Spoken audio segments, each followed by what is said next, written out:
بینەرانی بەڕێز لە هەر کوێگەن لە بەرنامەی ڕاوێ ڕۆژی ستێرک تیڤیۆ چارێکی دیکە ئەم کاتەوە هەموو کاتێکتان باش ئەم شەویش بە چەند مژارێکی دیکە لە خزمەتی ئەوەی بەڕێزدا دەبین گفتوگۆ و ڕاوەیان دەکەین لەوانە ڕووداوە ناخەژێنەکەی شاری سنەی ڕۆژهەڵاتی کوردستان کە مخابن ڕووداوێکی هاتوچۆ بوو بەڵام قوربانیەکی زۆری لێکەوتەوە هەروەها هۆکارەکانی ئەو ڕووداوانە چین بۆچی ئەم ڕووداوانە لەوێ ڕوودەدەن پرۆژەی چارەسەری پەژاگ لەگەڵ کۆداردا کە بۆ چارەسەری کێشەکانی ئێران و پرسی کورد لە ڕۆژهەڵاتی کوردستان و ئێران ڕایگەیاندووە مژارێکی دیکەی گفتوگۆی ئەم شەومان دەبێ هاوکات داگیرکاری لە کوردستان هۆکاری بەردەوامی ئەم داگیرکاریە چیە ئەویش شرۆڤەی دەکەین ساڵیادی هەڵبەتە تیرۆرکردنی دکتۆر قاسملو و هەواڵانی سبەینەیە قسە و باسێکیش لەسەر و مژارە دەکەین هەموومانە ژەڵبەتە کە باسم کردن بە میوانداری بەڕێز عەبدوڕەحمانی حاجی ئەحمەدی ئەندامی کۆنسەی بەڕێوەبەری کۆمەڵگەی دیموکراتیک و ئازادی ڕۆژهەڵاتی کوردستان کۆدار شرۆڤە دەکەین دەیانخەینە بەردیدی ئێوەی بەڕێز بەناوی خۆمان و ئێوە سەرەتا بە خێراتنی زۆر بەڕێزیان دەکەین کاک حاجی زۆر بەخێر بێن سپاس دەکەین کاک حاجی دۆسیەکی کورتمانەیە سەبارەت بەو ڕووداوە ناخەشێنەی شاری سنە مخابن کە قوربانیەکی زۆری لێکەوتەوە بیبینین پاشان من دێمەوە خزمەتی بەڕێژ بەڵێ بینەرانی بەڕێز دۆسیەکمانەیە سەبارەت بەو ڕووداوە ئەڵبەتە ژمارەیە قوربانی سەرەتا ڕاگەنرا کە 27 کەسی لێکەوتەوە بەڵام دواتر دەوترێت 29 هەندێک ئاماژەژەن کە دەوترێ ڕژێم پەردەپۆشی ئەو قوربانیانە دەکا ژمارەی ڕاستی قوربانیەکان دەشارێتەوە هەڵبەتە و بەشەی وڵات پەراوێز خراوە ڕێگاوبانێکی باشی نییە بە سیستیماتیک هەوڵ دەدرێتکە لە هەموو بوارەکاندا دواکەوتوو بێ بۆیە بەشێکی زۆری ئەو قوربانیانەی کە لەو بەشەی وڵات دەکەونەوە پشکی شێریان بۆ ڕێگاوبانەکان دەگەڕێتەوە. ڕۆژی دەی ئەم مانگە لە شاری سنەی ڕۆژهەڵاتی کوردستان بارهەڵگەرێکی سوتەمەنی کە لە باشووری کوردستانەوە 18,000 لیتر نەوتی خاوی بۆ ئێران دەگواستەوە خۆی بە پاسێکی گەشتیاری داکێشە و تەقیەوە ئاگر لە بارهەڵگرەکە و پاسەکەش بەربوو بەو هۆیەوە دەست بەجێ 27 کەس گیانیان لەدەستدا و چەندین کەسی دیکەش بریندار ببوون. ئەم ڕۆژ ڕاگەیەندرا کە ژمارەی قوربانیان بۆ 29 کەس بەرز بۆتەوە و تا ئێستاش لایەنە پەیوەندیدارەکان هیچ ئەنجامێکیان لە ڕووداوەکە بۆ ڕای گشتی ئاشکرا نەکردووە. ئەم ڕووداوە ناخەژێنەی سنە ناڕەزایەتی زۆری خەڵکی سنە و ڕۆژهەڵاتی کوردستانی بەدوای خۆدا هێناوە و هاوڵاتیان پێیان وایە کە ڕۆژهەڵاتی کوردستان بەهۆی سیاسەتی سیستەماتیکی دژ بە سیستەمی دەسەڵاتی ناوەندی ئێران کەمترین ڕێگای شەمەندەفەر و ئاسمانی هەیە و تەواوی کابینەکانی دەسەڵات لە ئێران هیچ بەرنامەیەکی ڕێگاوبان و هاتوچۆیی سەردەمیانە و کەرتی ئابوور و پیشەزازیان نەبووە و ئەوەش هۆکاری هەموو کارەساتەکانی هاتوچۆیە کە ڕۆژانە لە ڕۆژهەڵاتی کوردستان ڕوودەدەن. سەرباری ئەمانەش بارهەڵگرەکانی سوتەمەنی کە لە باشووری کوردستانەوە نەوت و گاز دەگوازنەوە بۆ ئێران و ئەفغانستان و پاکستان ئەوانیش بوونەتە بەڵای سەری خەڵک و ناوبەناو مەرگەسات لە شەقام و ڕێگەکانی ڕۆژهەڵاتدا دائافرێنن. بەپێی ئامارەکانی هاتوچۆی ئێران ساڵی ڕابردوو 19 بارهەڵگری سوتەمەنی کە لە باشووری کوردستانەوە دەربازی خاکی ڕۆژهەڵات بوونا لە ڕێگاوبانەکانی شارە سنوورەکانی ڕۆژهەڵات وەرگەڕاون. هاوکات ماوەیەک بەر لە ئێستاش بەرپرسانی ئیدارەی پارێزگای سنا ڕایان گەیاندبوو کە لە 3 مانگی ڕابردوودا 81 کەس بەهۆی ڕووداوی هاتوچۆ لە شارەکە گیانیان لەدەستداوە و ئەوەش بە بەراورد بە ساڵی ڕابردوو لە 116 زیادی کردووە. هەروەها بەپێی زانیاری ماڵپەڕێکی هەرێمی لە ڕۆژهەڵات هەڵاوردان و گرنگی نەدان بە کەرتی خزمەتگوزاری ئەمنیەت لە ڕۆژهەڵات وای کردووە کە بە پارەی قوتی خەڵک ڕێگاوبانەکانی ڕۆژهەڵات بە شێوەیەکی خراپ نۆژەن یاخود دروست بکرێن. هەموو ئەوانش دەرخەری ئەوەن کە بەرپرسانی حکوومەتی ئێران هیچ کاتێک ژیان و گوزەرانی خەڵکی ڕۆژهەڵاتی کوردستانیان بەلاوە گرنگ نەبووە و تەنها هەوڵی سڕینەوەی ئاسەواری گەلی کورد دەدەن.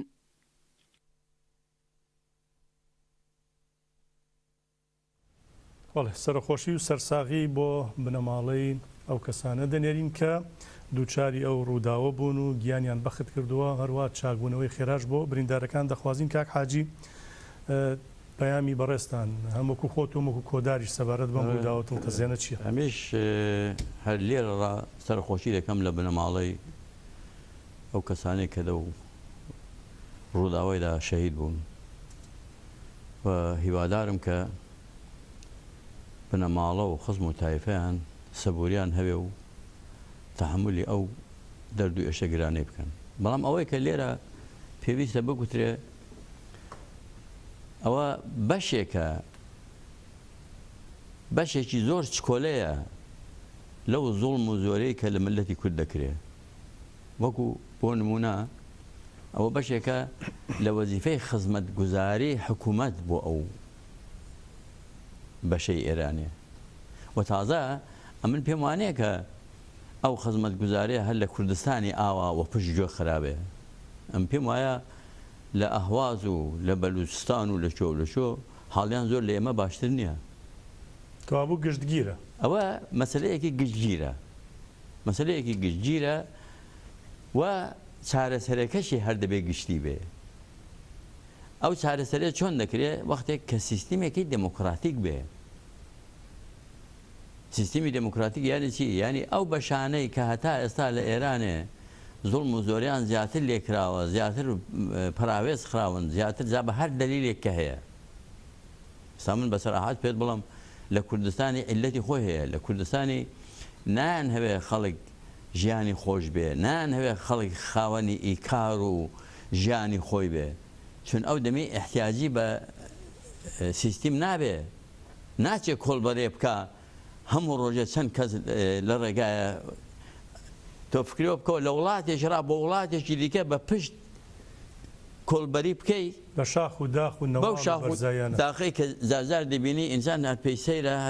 هەر بەبێ کۆڵیش تۆ ناتوانانی بێدا ڕۆی بۆەوەی کە نانی ڕۆژانەت کۆڵیش کۆڵ نییە لەبەرەوەی کۆڵەکە بچوو نەبێ و گەورە بێت تا بتوانێت هیچ نەبێت دەچێت و دەگەڕێتەوە بەشی بژێوی ژیانی بکە شتێکی بدەنێ بۆ ڕۆژانە مەسەلەکە زۆر زۆر زەحمەتە مەسەلەکە بۆیە عیلەتەکەی ئەوەیە کە سیستمی ئێرانێ هەمیشە ویستوێتی زیاتر فەقر باربێنێ لە ڕۆژهەڵاتی کوردستانی بۆ عیلەتەکەی ئەوەیە کە خەڵکی وابەستە بەخۆی بکە چۆن وابەستە بەخۆی دەکا تۆ فکرەوە بکەوە ئێستا لە ڕۆژهەڵاتی کوردستان لە سەراسەری ڕۆژهەڵاتی کوردستان کارخانەیەک شرکەتێکی ئاوە گەورەی تێدا نییە کە چەند سەد کەس کاری تێدا بکەن بۆ و عیلەتی خۆی هەیە عیلەتەکەی ئەوەیە کە وابەستەبی بە ناوەندەوە خەڵک وابەستە بە خۆت دەکەی تەنها یەک کار چەند جارم باس کردو تەلەڤیزیۆندا من قسەکانم زۆر تکراریشن تەنها یەک کارخانە هەیە لە ڕۆژهەڵاتی کوردستان لە پارچەکانی دیکەش لە بەلوچستان و خوزستانەوە ئەو چییە؟ ئەو کارخانەیە کارخانەی سپای پاسدارانە سپای پاسدارانیش چەند لخی لێ دەبێتەوە ئەوە بەسیجە ئەوە ئیتلاعاتە ئەوە بەسیجی ئاکتیو و بەسیجی پاسیوە ئەوە هەواڵگریان هەیە هەواڵگریان هەیە ئەوە ئەوەی پێ دەڵێن جاشەتیە هەمووی ئەوانە پارە وەردەگرن ئەگەر خەڵکی ژیانی خۆش بێ خەڵک لە کارخانەیەک بتوانێت کار بکە بتوانێت ژیانی خۆی بەڕێوە بەرێ باوەڕکە زۆر کەم کەس هەڵدەستێ پسێ خەیانەت بکە بە ملەتەکەی و بە وڵاتەکەی و بە خۆی بە ئایندەی خۆی بە منداڵەکانی خۆی کە بێ پسێ خزمەت بە سپای پاسداران یا بە جەمهوری ئیسلامی بکە ئەگەر سیستیمێکی دموکراتیک بێ هەموو کەس حازرە خزمەتی بکە بەڵام ئەم کەسی ژوالێکی دەدەنەوە دەڵێن ئەمە لە وڵاتە پێشکەوتەکانی دنیاش بۆ نمونە ڕووداوی هاوشێوە دەبێ بەڵام ئەوەی کە من لەو راپۆرتەش هەڵبەتە ئاماژەمان پێدا ئێستا سەرباری ئەو بارودۆخە خراپە و ڕێگابانەکانیش خراپن بەڵایەکی تراتۆتە سەریەویش ئەو تانکەرە نەوتانن کە لە باشووری کوردستانەوە دێن بۆ ئێران و لێو دەبرێنە کەنداوی فارس و پاشانتر بۆ هندوکش و بۆ ئەفغانستان و پاکستان و نازانکوێی تڕەوانە دەکرێن ئەوەش بۆتە بەڵا مەسەن لە هەموو دنیادا ئێمە لێرە لە ئەوروپا دەبینین شوێنی کامیۆن و تانکەری گەورە جیا کراوەتەوە یا جادەکەیان جیا شەقامەکە بەڵام لەوێ ئەوەش نییە هەر بەسەر ئەو ڕێگە خراپانەدا دەڕۆن کە خەڵک دەخاتە مەترسیەوە ئەوان ئەو مەترسیە و ئەو مشکلاتە هەر هەیە بەڵام ئەو تانکەرانە چەند بەرابەریان کردووە زیاتریان کردووە چونکی تۆ تەمەشا بکە ئەگەر بە مەعیاری ئیناونەتەوەی چاو لێ بکەی هەتا بۆ وڵاتەکانی دەوروبەری خۆشمان لە ئێرانێ ڕێگاوبانی ئێرانێ قابلی مقایسەنە لەگەڵ هیچ جێگایەکی و هەروەها خەساراتی سەر جادەکانی ئێرانش قابلی مقایسەنە لەگەڵ وڵاتەکانی دیکە و ئەو جارەکانە دەبێت ئەوەش بڵێن ئەو ئیمکاناتێک کە ئێرانیش هەیەی دەبێت لە کنێکیاندا بنێت ئێران خاوەنی چه ئیمکاناتێکە و وەزئی چۆنە تەماشا دەکەی ئیمکاناتێکی یەکجار زۆری هەیە تۆ لە هەر بارێکەوە لە باری ئابوووریەوە کە لێ بکۆڵەوە جارێ ئەوڵەن ئێران خاوەنی گاز و نەفتێکی بێ سنوورە لەباری کەشاوەرزەوە لەباری زەراعەتەوە خودکفا هیچ دەتوانێت بۆ وڵاتەکانی دەوروبەری خۆشی شت بنێرێ بەڵام ئەوانە هیچی گەشەی پێ نەکە هیچ کاری پێ نەکە بە تایبەتی بەڕێز حاجی ئەحمەدی لە بواری ڕێگاوبانە ئەوەی کە بەنەڕەتیە و ئەساسیە لە ئێراندا هەیە و پارەشی نایە بۆ نمونە ئەو مەسەلەی قیرە مەسەلەی چەولمەکەیە مەسەلەی چیمەنتۆکەی ئەوانە لە هەمووی لە خاکی ئێراندا هەن و بە زیادیشەوە بەڵام ئەوەش بەکار ناهێنرێتەوە خۆ لە دەرەوە نایێنرێت ئەوەش عیلەتێکی خۆی هەیە عیلەتەکەی ئەوەیە کە ئێران دەبینین هەمومان دەبینین دەزانین کە بەرنامە و پرۆژەی زۆر گەورەی بۆ دەرەوە هەیە تۆ بزانە چها پارە خەرج کراوە بۆ عێراقە چها پارە خەرج کراوە بۆ سووریەی چها میلیاردها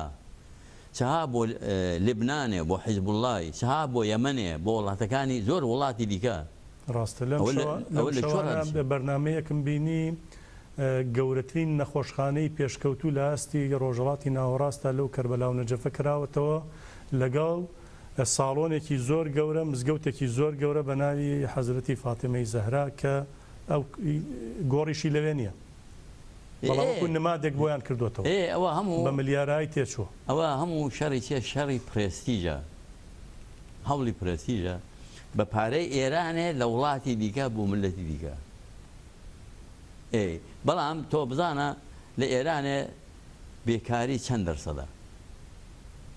ئەوڕۆ ئەمن خێنمەوە دەڵێ زیاتر لە 33% جەمعیەتی ئێرانێ ناتوانێت ژیانی ڕۆژانەی خۆی تەمین لە ژێر خەتی فەقرە لە ژێر خەتی فەقردا ئەویش ئێرانێک کە خاوەنی ئەو هەموو ئیمکاناتەیە ئەو ئیمکاناتان تۆ بزانە ڕقەمەکەم لەبیر چۆ ناتوانم لێرە بڵام شتینە ڕاست بڵام دەفاصلەی چەند مانگاندا چەند میلیارد دۆلار پارە چۆ بۆ دەرەوە دەسەڵاتدارانی ئێرانێ ئەو پارانە دەجۆزنەوە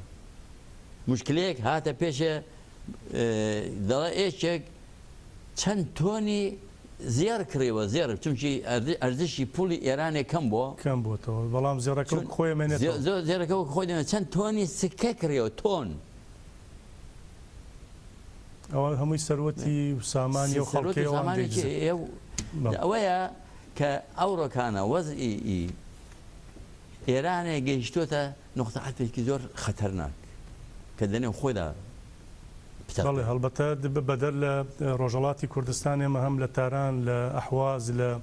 شارەکانی دیکە بینی لە سەرتاسەر ئێران کە ڕۆژانە خۆپشاندان هەن ڕاستە و خۆش خەڵک ڕژێم دەکاتە ئامانج ئامانجەکەش دروستە ئەوە حکوومەتە ئەو حکوومەتەیە ئەو سیستیمەیە کە بۆتە باعیسی ئەو وەزئی کە لە ئەوڕە لە ئێرانەیە ئەگەر ئەو سیستیمێکی کارە و سیستیمێکی سادق و پاک و خزمەت بە ملت بکە لەسەر ئەو هەموو ئیمکانەتی کە لە ئێرانە هەیە ئێران تازە سەهلە ئەوەی ئێران وڵاتێکی تازەش نییە وڵات ئێران یەکێک لەو دە وڵاتی هەزار ساڵەیە دە وڵاتن کە چەند هەزار ساڵەنە وڵات ئێران یەکێک لەوانەیە کە ئێستا ئێمە دەبا دەرسی ئابووری و دەرسی ژیان و دەرسی دموکراسی و دەرسی ئینسانێتماندا بە بەدنیایە بەڵام بۆ خۆمان گەیشتوونە ئەو جێگایی باش هەڵبەتە ئێمە دەپرسین چارەسەر ئەم بارودۆخە چۆن دەکرێت بەڵام ئێوە هەمووکو کۆدار و هەمووکو پەژاکیش پرۆژەیەکی چارەسەری یان نەخشەڕەیەکی چارەسەریتان داوە بەشێک هەڵبەتە پرۆژەکە زۆر دوور و درێژە نەخشەڕەکە دوور و درێژە بۆی کە و کێشانەی لە ئێران هەن و لە کوردستانن چارەسەر بکرێن ئێمە بەشێکی بڵاو دەکەینەوە لە ڕەهەندەکانی ئێمە ئەوە ڕەهەندانی کە وەکو پراکتیک دەخرێنە بواری بەجێکردنەوەمان هەڵبژاردووە پاشان دێمە هەڵبەتە بە فراوانی لەسەر بڕێزت قسە دەکەین گرنگی ئەمە چییە چۆنەکرێت لە بەرچاو بگرێ ئەگەر لە بەرچاو نەگیرێت چی ڕوودەدا شرۆڤەی زیاتری لەسەر دەکەین وەڵە بینەرانی بەڕێز ئەمڕۆ کۆمەڵگەی دیموکرات و ئازادی ڕۆژهەڵاتی کوردستان کۆدارە لەگەڵ پەژاکدا پێکەوە بە هاوبەشی نەخشەڕەیەکی چارەسەری دیموکراتیان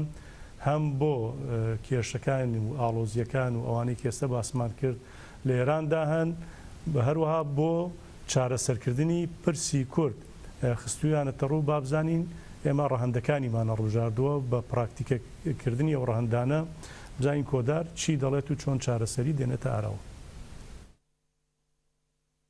کۆمەلگای دیموکرات و ئازادی ڕۆژهەڵاتی کوردستان و پارتی ژیانی ئازادی کوردستان لە نەخشە ڕێگاکەیاندا بۆ هەڵگرتنی هەنگاوی کردداری و کرانەوەی سیاسی و چارەسەری پرسی کورد و کێشەکانی ئێران لە 8 ڕەهەندا دەخاتە ڕوو. یەکەم، بۆ ڕەهەندی حقوقی پێویستە یاسای بنەڕەتی ببێتە یاسایەکی دیموکراتی و مافی گەلان باوەڕەکان ژنان و ڕەنگەکانی دیکەی ناو کۆمەلگا بگرێتە ناوخۆ و بیان پارێزێت. هەروەها مافی تاکەکەسی و کۆمیناڵ لە کۆمەلگا پێویستە بەرچاو بگیرێت و دەبێت مافی تاکەکەسی و کۆلەکتیو لە یاسای بنەڕەتی دیموکراتیکدا بە شێوازێکی ڕوون پێناسە بکرێن. دووەم، وڵاتی هاوبەش و یەکێتی ئەو وڵاتە پێویستە با شێوازێک پێناسە بکرێت کە هەموو گەل و نەتەوەکان لە خۆ بگرێت و تاکی ئازاد هاوڵاتی دیموکراتی ئەو وڵاتە بن. هەروەها ئەو وڵاتە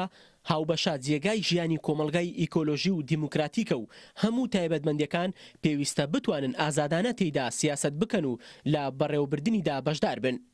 سێەم، کۆمەلگا خاوەن پێداویستی ژیان و گرنگی وەک پەروەردە، تەندروستی، وەرزش، چاند و حقوقە. بۆ ئەو پێداویستیانە کۆمەلگا و دەوڵەت دەکەونە ناو پەیوەندی و ڕکابەتی و دیارەکە دەوڵەت بە شێوازی ئێستا ناتوانێت ئەرکی خۆی پێک بێنێت. گەری کورد بە گەشەپێدانی زمانەکەی لە چوارچێوەی نەتەوەی دیموکراتیک ڕێکخراوەی پەروەردە و چاندی خۆیان بەرفراوانتر دەکات. گەلانی ئێران و بە تایبەت کورد بەشێکی گرنگن لە یەکپارچەبوونی چاندی ئێران و کوردستان، دەبێت ئەوەش لە چارەسەریدا لە بەرچاو بگیرێت. چوارەم، لە ئێراندا حقوقی سیاست، ئابووری و بەڕێوبەری لە دژی ژنان ستەم و زۆرداری و فشار هەیە. هۆکاری ئەوەش زەهنێتی پیاوسالاری کۆمەڵایەتی و خودی دەوڵەتە. بێ ئازادی ژنان دیموکراسی ناتوانێت پێش بکەوێت. ماف و ئازادی ژنان وەک ئازادی ڕێخستن، ئازادی ڕادەربڕین و داخوازیەکانیان پێویستە بە یاسا مسۆگەر بکرێن. ئەگەر ئەوە نەکرێت باسکردنی لە چارەسەری بێواتا و بێ ئەنجامە. پێنجەم، لە ئەمنیەتی کۆمەلگاییدا بە تایبەتی بۆ کوردان گەرنتی یاسایی پێویستە، بەڵام تەنها ئەوە وەڵامدەر نییە. لە ئەگەری پرۆسەی چارەسەری پرسی کورد دەبێت ڕێکخراو و هێزی ئەمنی سەربازی ئێران بە شێوازێکی بنەڕەتی گۆڕانکاریان بەسەردا بێت و لە هەمان کاتیشدا دەبێت هێزی پاراستنی ڕەوا بۆ ئاشتی و دیموکراتیزەبوون و پاراستنی ئاسایشی کۆمەلگا گرنگە، نابێت ئەم هێزا وەک مەترسی ببیندرێت. شەشەم، با ڕێبازی کۆمۆنی ئابووری لە بەرامبەر تاڵانی سیستەماتیک پاراستنی کۆمەلگا و ژینگە دەکرێت. کللتور کاری هاوبەش لە ئابووریدا کردداری بکرێت. لە باتی بەرژەوەندی تەنگ و تەسک و تاکەکەسی گرنگی بە پەیوەندیەکی ئابووری هاوبەش بدرێت و دارایی و سەرچاوەکانی سامان لە هەموو بەش و ناوچەکانی وڵاتدا یەکسان و دادپەروەرانە بەسەر هەموواندا دابەش بکرێت. حوتەم، پیشەسازی، سەرمایه‌پەرستی و تاڵانکردنی سەرچاوەکانی سروشت بە شێوازی جۆراوجۆری وەک سازکردنی بەندا و خراپکردنی ژینگە و ئەکۆسیستەم بۆتە هۆکاری کێشەی ژینگەی وەک خەیرانی ئاو. بۆ چارەسەرکردنی ئەوەش پێویستی بە هەوڵدانی دیموکراتی و هاوکاری کۆمەڵایەتی دەوڵەتی لەسەر بنەمای ئەخلاقی هەیە تا لەو ڕەهەندەدا گۆڕانکاری بنەڕەتی پێک بهێنرێت. هەشتم، بەبێ لە بەرچاوگرتنی جیاوازی ئەتنیکی و نەتەوەیی کێشەکانی ئێران چارەسەر نابن. دەمێکی زۆر درێژەکە دەسەڵاتداری ئێران بە چاوێکی ئەمنی و پارچەکەر لە کورد و کوردستان دەڕوانێت. ئەوەش ڕوانگەیەکی هەڵەیە و بە پێچەوانەی ئەوەوە سیستەمی کۆدار کە بەبێ گۆڕانکاری سنوورەکان و بەبێ بە بنەماگرتنی هێزی سەربازی و شەڕ هەوڵی پێکەنانی کۆمەلگایەک دەدات لە هەموو گەلانی کورد، بەلوچ، عەرەب، تورک و فارس و ئەوانی دیکە لە ناو خۆیدا کۆ بکاتەوە و هەمووانی یەکتری قبول بکەن. ئەو مۆدێلە چارەسەریەی کۆدار نەک لە دژی دەوڵەتان نییە، بەڵکو بۆ پێکێنانی کۆنفیدرالیزمی دیموکراتی و یەکێتی کۆمەلگای مەدەنیە. بۆیە پێمان وایە تەنها بە هەوڵدانی دیبلۆماتیکی دەوڵەتەکان چارەسەری لەو بوارەدا پێش ناخات.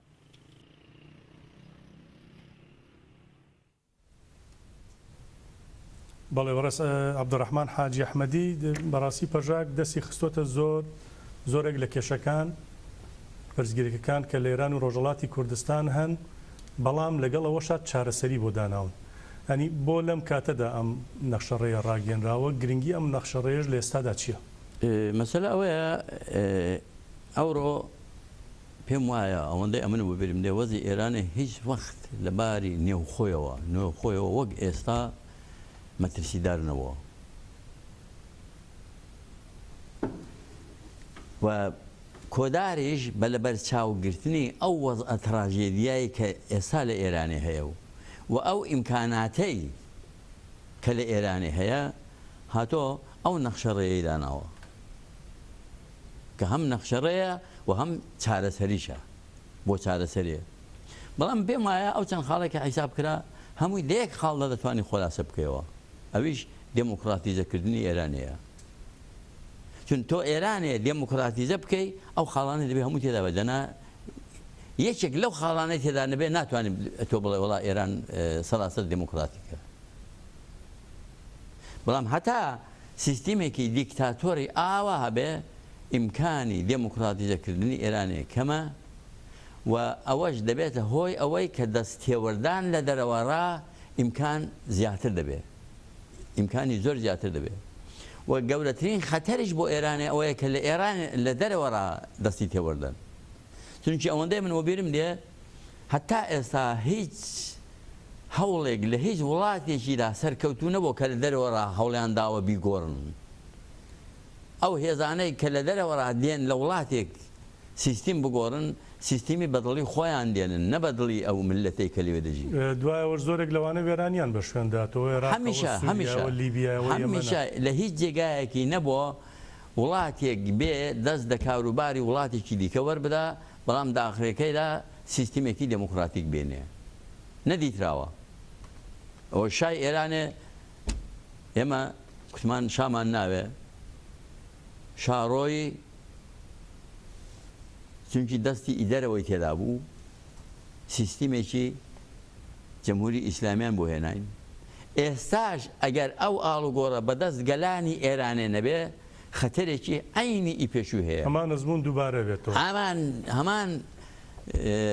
شت تکرار دەبێتەوە چۆن تکرار دەبێتەوە ئەو جارەکانە پێمان وانە بێت کە لە جەمهوری ئیسلامی خراپتر هیچ شتێک نییە آخر خۆشیەوە پرسیارە سە بۆ نمونە من نمونەیەک بێن وەسە خەڵکێ دەڵێ خۆزگە هەر شاب وایە بۆ نمونە سبەینی ئەوەش ڕوودەداتەوە پێ دوایە بڵێن خۆزگەر جمهوری ئیسلامی هیچ شتی تێدانێ تالیبانمان بۆ دێنن یا داعش دێنن ئەو دەمی دەڵێن بریا هەر جەمهوری ئیسلامی باە باش ئەمە خەتای کێ ئەمە ڕوودەدا ئەوە خەتاکە زانی چیە خەتاکە ئەو هێزانن کە لە ئێرانێ پێیان دەڵێن ئۆپۆزیسیۆن هێزی ئۆپۆزیسیۆنی ئێرانی نە هەری وڵاتەکانی دیکەش لە ئێرە خەشەروا بووە لەو ڕۆژهەڵاتی ناوین لە دنیای سووەم لە دنیای سووەم هەمیشە بوو ئەو گەلانە کە دیکتاتۆر زەدەن دەزانن چیان ناوێ مەسەڵەن ئەمە زەمانی شای دەمانزانی چمان ناوێ دەمانکرد شامان ناوێ سازمانی ئەمنیەتی ئێرانمان ناوێ ئەو سیستیمی پادشایەتیمان ناوێ بەڵام قەت زۆر کەم دەفکری وەی دابووین باشە چمان دەوێ پاشەوی چی بێنین کارمان بۆ نەکرد بە مۆقعی خۆی وەختێک کە شا بارگە و بنەی تێگنا و ئەمەش ئەو سیستیممان ئامادە کرد بێ و لە جێگاویدا بنین بەسەر ئێستاش هەر ئاینیشتە ئێستاکانەش ئەو مەسەلەی پرۆژەی کۆداری کە هێناوێ مەترحی کردووە بۆ ڕێگیلەوە ئەوە نەخشەی ڕێگایە بۆوەیە کە ئێمە دەزانین چمان ناوێ بەڵام دەبێت بزانین چمان دەوێت ئەوەمان دەوێت ئەو چوارچەوەی نەخشەی نەخشە ڕێگای کۆداری ئەوە نیشاندا کە ئەمە ئاوامان دەوێت سیستیمێکی ئاوامان دەوێت پاش ئەو سیستیمەی یعنی دەزانین چمان دەوێت دەزانین کە جەمهوری ئیسلامیمان ناوێ بەڵام دەزانین کە چشمان دەوێت ئەو سیستیممان دەوێت سیستیمێک کە لەسەر بنەمای مافی گەلەکانی ئێرانەیە لەسەر بنەمای نەتەوەی دموکراتیک ئەمە بە فەرمی ئاراستەی بۆ نمونە لایەنی کۆماری ئیسلامی ئێران دەکرێت لایەنە کوردیەکان لایەنە ئێرانیەکان دەکرێت یا تەنها لە ڕای گشتی بڵاو دەکرێتەوە ئەلبەتە من بۆیەوە دەپرسم ئێستا هەندێک هێز و لایەنی کوردی هەن ئەلبەتە زۆر مژارەکەشمان هیەوە نییە بەڵام دەچن لەگەڵ ئەو لایەنە کۆ دەبنەوە کە دوێنێ ئەوە باوکی دەسەڵاتدار بوو و شاهنشای ئێران بووە و بە هەمان شێوە دەیانەوێت لەگەڵ ئەواندا هیوایەک بۆ ڕووخاندنی جمهوری ئیسلامی پیا بکەنەوە مەبەستی من زیاتر لەوەی دەزانێت ئەوە هەموو لە بێ هیوایی و بێدەسەڵاتیە ئەوە سەرچاوەکەی دەگەڕێتەوە بۆەوەی بە هەر کەس حەقی هەیە مەیدان دەگۆڕەپانی سیاسەتدا دەگەڵ هەر کەس بی هەوێ پچێ قسە بکە بەڵام دەبێت پرۆژەت هەبێ دەبێت پرۆژەت هەبێ بزانانی پرۆژەکە چییە بچم لەگەڵ کوڕی شای دانیشم دەبێت پرۆژەم هەبێ باشە کوڕی شای ممکنە وەک بابی نەبێ ممکنە ئینسانێکی نەتەوەی بێ ئینسانێکی ئینسان دۆست بێ دموکرات بێ باشە ئەوە بەچی دیاری دەکرێت بە پرۆژە بەو پرۆژەی کە هاتە دەگەڵی بەو بەرنامەی کە هاتە بۆ سبەینێ چت دەوێت دەگەڵەوی پیادە بکەیت کابوو کۆدار گفتوگۆ دانوستان لەگەڵ هیچ لەگەڵ هیچ لە دەمەدانی سیاسەتدا ڕەتکردنەوەی هەر لایەنێک بۆ خۆی خەتایە باش نییە باش نییە ئێمە پێمان وایە واوجارەکانە ئەو نەخشەڕێی پەژاکی کۆدار و پەژاکی ئەمە پێمان وانە نەخشەڕەیەکی 100% تەواوە ئەمە پێمان وایە کە کەم و کوڕی هەیە و هەر بۆیەش هەر لێرەژرا هەردە و نەخشەڕێژدا ئێمە داوا لە هەموو هێزەکانی سەراسەری ئێرانی دەکەین لە هەموو لایەنەکان دەکەین لە هەموو نەتەوەکان دەکەین لە هەموو ئینسانە پسپۆرەکان دەکەین کە بێن هەوڵ بدەن بۆ کەمکردنەوەی کەم و کوڕەکانی ئەو نەخشەڕێیە کە ببێتە نەخشەڕێیەکی لەلایەن هەمووانەوە بۆ هەمووان بۆ هەمووان بێ پەسەند بکرێ بۆی کە ئەم دۆخی کێرانی تایە و ئەم ئاڵۆزی و بەبێەوەی کە دەستی دەرەوەکی بکەوێتە نێوی بۆ خۆمان وڵاتی خۆمان دموکراتیزە بکەن ئەو دەمی بۆ خۆمان شتێکمان دروست کردو دەزانین چمان دروست کردەوە دەزانین کە چمان دەبێ ئەو کەسەی کە دێ بۆمە سیستمی جەمهوری ئیسلامی بگۆڕێ لەمە ناپرسێت و چت دەوێ بۆ خۆی دەیگۆڕێ و هەروەشتی کەوتم شاڕۆی خۆمینیان هێنا خۆمینی دەڕوا تاالبانی دێنن تاالبان دەڕوا داعشی دێن بۆ چمشی بۆ خۆمان دەهێنانی ئەو سیستیمانەدا کارمان نەکردو و بەرنامە و پرۆژەمان نەبووە ئەوەیە کە ئێستا ئیدی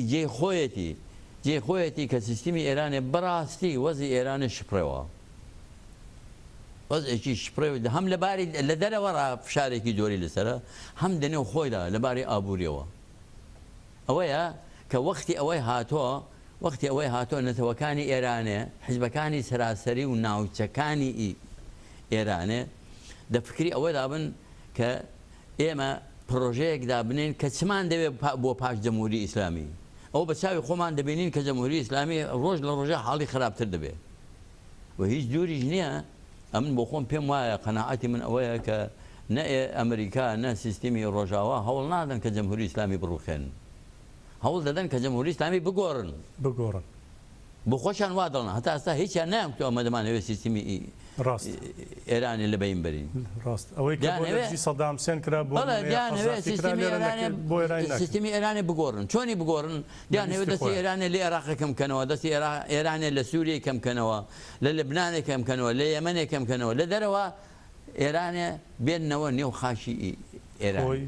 لەژێر کۆنتترۆلیوان لەژێر کۆنتترۆلیواندا بێت و ئێرانیش ئەوەی قبول دەکات قبول نەکات دەڕوا ئەگە قبوڵی کرد یانی چی ینی عمری جەمهوری ئیسلامی درێژ بەڵام ئەمە لەلایەنە دەرەکیەکەوە مەقبول دەکات بەڵام خۆ کێشە ناخۆیەکانی پێ چارەسەر ناکات کێشە نێوخۆیەکانی بە هیچ شێوەیەک ئەخەب نشینە ناکە چون ئەوە دیالێکتیکی دیکتاتۆریە دیکتاتۆر زۆر نەمدیوە من نەشم بیستۆ نەشم خوێندوێتەوە کە دیکتاتۆر بتوانێت خۆی دموکراتیزە بکە زۆر زەحمەتە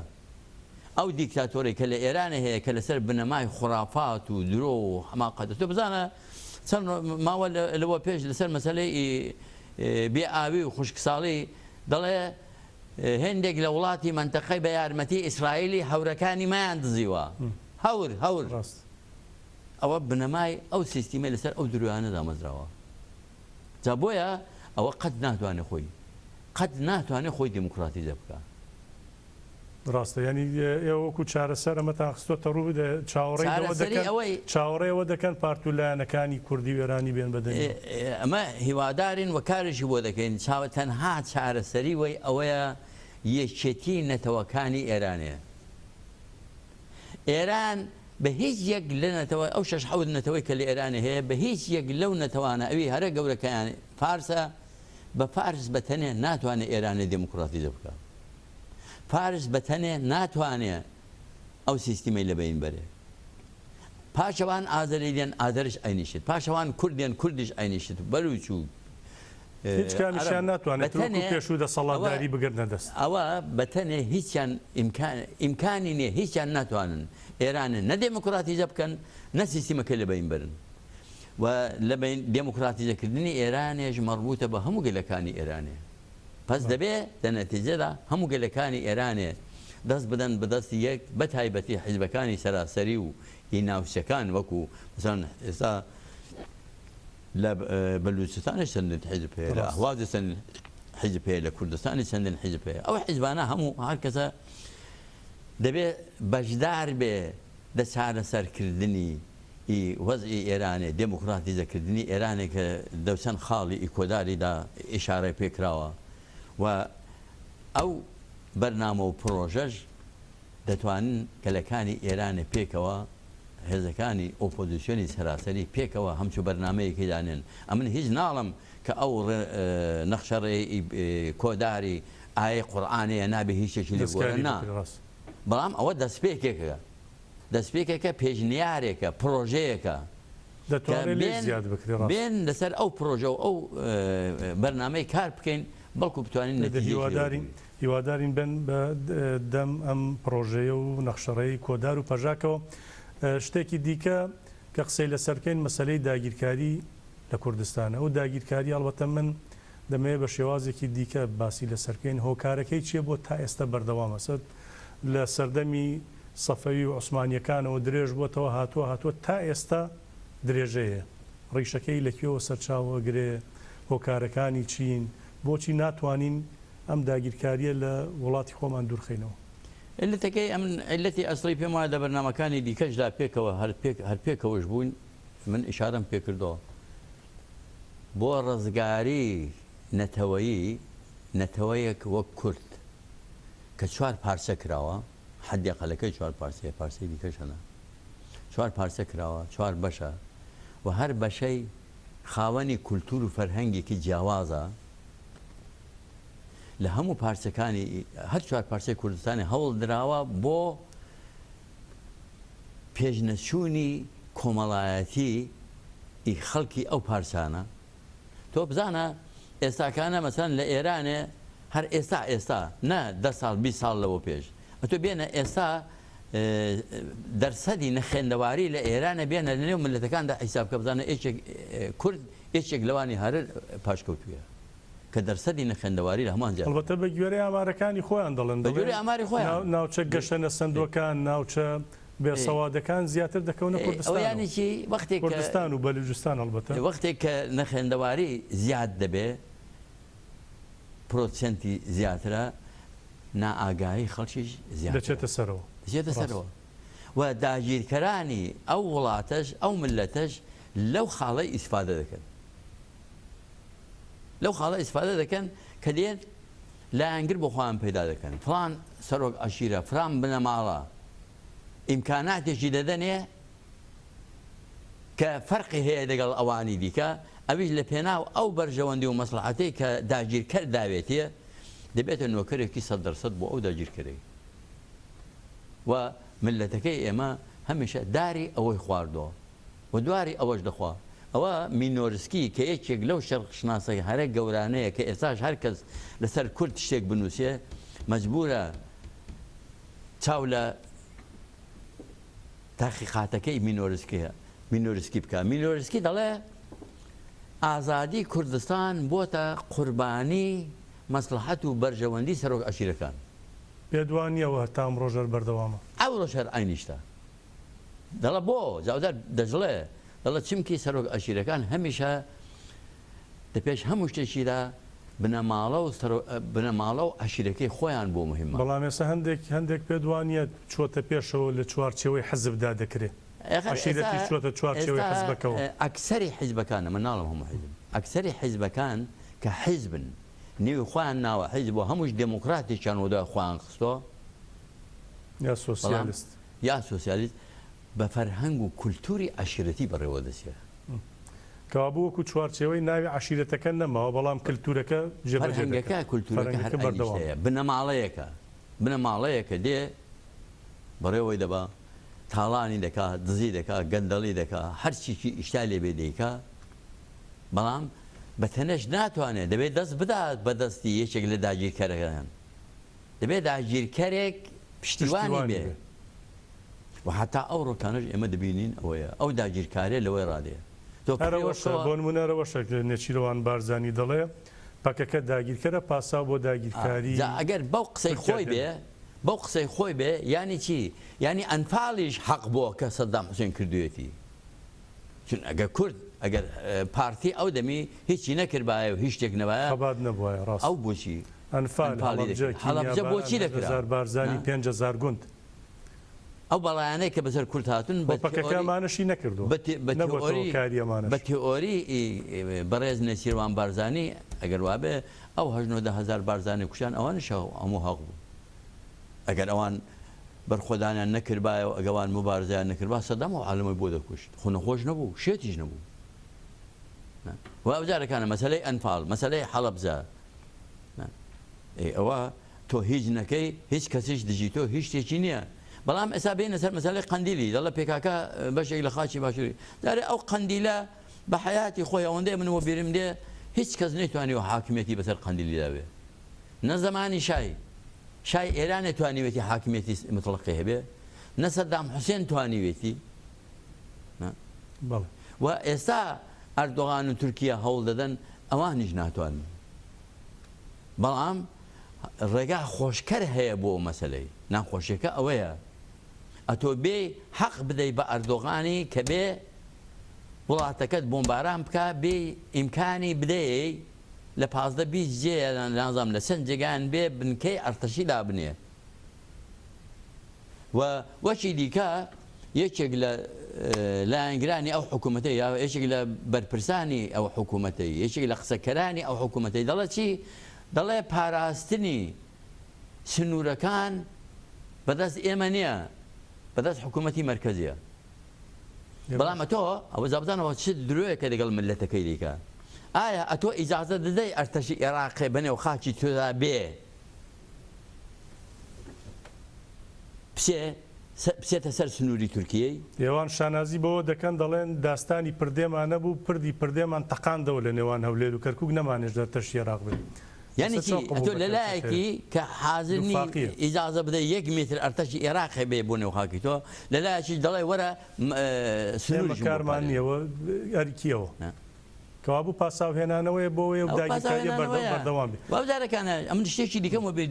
دەچەند هەر دەگەڵ بەرنامەی ئێوەدا من ئەوم کتۆ دیسانەکە مەجبورم تکراری بکەمەوە ئەوش ئەوەیە ئێمە زمانی خۆی حزبی دموکراتی کوردستانی ئێرانە دکتۆر قاسملو و کوتی کاک حاجی هەستن بچن دەگەڵ مەسعود و ئیدریسی دانیشن پێیان بڵند کە ئەوان مەرکەزیان مەقەڕەکەیان لە زێوەیە زێوەی لای ئورمیە زێوەی لای ئورمێ لەوەیە لەسەر چەقی ڕێگای ئێمەیە ئێمە هاتوچۆ دەکەین بۆ سۆمابرا دۆست و هەتا ماکۆی و هەتا چۆ ڕێگاکەمان ئەوەیە ڕێگای دیکە نیە ناتوانین ڕێگای دیکە پێداکەین ئەوان ئەگەر باوەڕیان بە ئێمە هەیە ئەگە باوەڕیان بە ئێمە نییە با بچن لە دەیەکی دیکە لە نزیک بێ لەسەر ڕێگاکەمان لاسن نەشی کووت با بچنەوە بۆ وڵاتی خۆیان وڵاتی وانێ کوتی با لەسەر چەقی ڕێ ئێمە لەو دێ لاسن بچنە دەیەکی دی ئەگەر باوەڕشیان بە ئێمە هەیە ئیدی پێشمەرگە بە ماشێنێ هاتی شوێ دەکا فڵانەوە جوابێوان چی بوو نابێ وانەشی بکەن نابێ کۆنتترۆلی بکەن ئێمەش هەستان چوین ئێستا بەڕێز مستەفای هێزری کە سەرۆکی لایەنێکی حزبێ ئەویش دەگەڵ بۆ حسێنی مەدەنی بوو ئەمن بوو مەلا حسێنی ڕستگار بوو چوین دەگەڵیان دانیشتوین لەوێ ئەمن قسەم کرد کوتم بابە حزبی دموکراتی کوردستانی ئێرانە دکتۆر قاسملو دەڵێ ئەو شتانە دەڵێ ئەگەر باوەڕتان بە ئێمە هەیە ڕێگاکان کۆنتترۆل ئەو سەر ڕێگایە لەسەر ڕێگان کۆنتترۆلی مەکەن پێشمەرگە دێ و دەچێ حەق نییە ئەگە باوەڕتان نییە بجۆزنەوە بچنە ئەو دێ لەوانیش کە 4 ئەندامی دەفتەری سیاسیان هاتبوو یەکێکیان لەوانە دۆستی قەدیمی من بوو لە ئەوروپایە دکتۆر محەممەد ساڵە جومئە و خۆی خەڵکی ڕۆژاوایە بوو ئەو قسەی کرد کوتی کاک حاجی ئێمە دۆینێ لە سولەیمانی بوون ئەوڕۆ لێرن سبەینێ دەچینە دیار بکرێ کوردستانە کوردستان ماڵی بابی کەس نییە لە هەر جگاشی شتامە لەبێ ئەمە لەوێنە ئێستا بۆتە ماڵی باشەوە ئێستا بۆ قەندیل بۆتە ماڵی بابیبی قەندیلێک کە قەت ماڵی کەس نەبووە هەر ماڵی کورد بووە خەڵک دەبێ ئەو سوالێ بکە کەوابوو دەرەنجام بۆمان دەردەکەوێت داگیرکاری ڕەگ و ڕیشەکەی لە ناو خۆماندا دەبێت لە ناو خۆمیشدانە خۆمان چارەسەری بکەین. علەتەکەیشی هەر ئەوەیە ئەوە جارێک حتا بەنی سەدر ئەوەی کورد بەنی سەدر دەکێشەی کووردا کوتی کوردەکان خۆ بەخۆیان نەبێ ناتوانانی شەڕیان لەگەڵ دەبێت شەڕی کورد بە کورد بکەین. کەوابوو هۆکارەکە خۆمانی هۆکارەکە خۆمان. بەڵێ باشە یادت لە ڕەوانشاد دکتۆر قاسملوو کرد سبەینێ ساڵیادی تیرۆرکردنی ئەو هاوڕەکانیەتی لە کۆتایی بەرنمەکە یادێکیش لەوان بکەین لە سەردەمێک زۆرەوە پێکەوە هاوخەبات بوون کارتان کردووە وێڕای ئەوەش عەبدوڵای قادر ئازەر کە هاوڕێتان بوو ئازەری قادر هاوڕێتان بووە فازڵ ڕەسوڵ ئەویش کە خەڵکی باشووری کوردستان بوو لەوێدا شەهید بوون یادێکیش لەوان بکەین خراپ نییە دەتەوێت بەم بۆنەوە کە سبەینەیە چی بڵێ کاک حاجی؟ وڵای ئەوە خەسارێکی یەکجار زۆر خەسارێکی مێژوویی یەکجار زۆر گەورە بوو لە کورد چون گەلی کورد دەبێت زۆر هەوڵ بدا هەتا ئینسانێکی وەک سیاسەتمەدارێک دیپلۆماتێکی وەک دکتۆر قاسملووی پەروەردە دەکات جێگای بێ هەتا ئێستاش خاڵی دکتۆر قاسملوو پیاوی ئەوڕۆ بوو و دوشمن باشی نیشانەگیری کرد بەڵام ئەوان دەتوانن ئەو کاروانەی سەبر بکەنەوە ناتوانن پێش بەو کاروانەی بگرن بە شەهیدکردنی دکتۆر قاسملووی یا هەوڵای قادری کە لە ساڵی 1970 کە من گەرامەوە هەر لە ڕۆژی ئەوەڵی ڕامن دەگەڵ هەوڵای قادری پێکەوە هاوکار بوون کادری من بۆ لە نەغەدەی و هەمیشەش دەگەڵ من بوو کە لە هەموو کەسیش بۆ من بەڕێزتر بوو یعنی ئێشێکی یەکجار زۆر گەورەیە بەتایبەتی دکتۆر قاسملوو دیپلۆماتێک بوو دە سەتحی ویلی براندیدا دە سەتحی کرایسکیدا پالمێ دە سەتحی میترانیدا ئەلبەتە و کاتە ئەو وەکو ئێستا بڵێن قوارەیەک یا ستاتوەیەکیش نەبوو سەرۆکی بێ بەڵام ئەوانەی هەمیشە دەبینی کە لە ئاستی دەسەڵاتداری ناوەندە زلهێزەکانی گیاندا بوو. دکتۆر قاسملوو جارێ ئەوڵێکی باشیە بوو لەگەڵیانە چەند خصوصیاتی هەبوو ئەم بۆ خۆم زۆرم سەفەر دەگەڵ کردو سەفەری دیپلۆماسی و فڵانەوە لە هەر جێگایشی کە قسەی دەکرد ئینسان بە قەولی مامۆستای منی شاگەشکە دەبوو ئینسان شانازی دەکرد ئەوەڵان چەندین زمانی دەزانی